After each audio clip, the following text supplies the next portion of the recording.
Suriye'nin kostuyuna sıçayım. Göğe maru ilan yerde çını yalan yurdu aldı ilene ilenine sıçayım. Kanunu terse çövre ne yarı pulayı uğranın şu meydi doğranın mazarına sıçayım.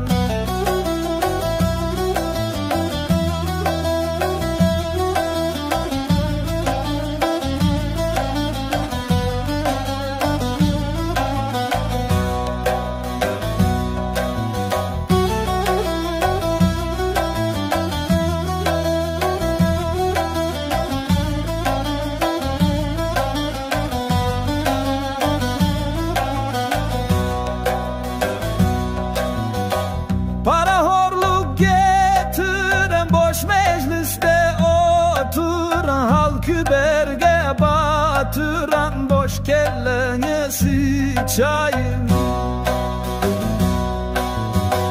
Dünya yüzün güldüren saza kelle aldıran o gurluk sazı çaldıran gitarana sıçayım. Yalan sözden kandıran, haram pula saldıran, kaşan köşkler kaldıran, köşkünüze sıçayım.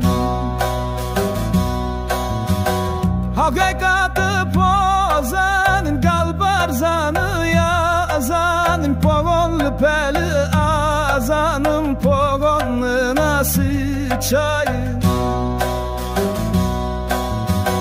Ben sattıran barıga yer ektiren garba su vermedik darına arçınına sıçayın. Vicdanını yuvudan gürleyendir ovadan ence çayı sovadan aksakalına sıçayın. Ne kuran katın açan hürperi günder aguçan dinden sorsan gebden kaçan hayınıza sıçayın. Harpına şermende voleybol oynar günde müdamer gözleginde bayınıza sıçayın.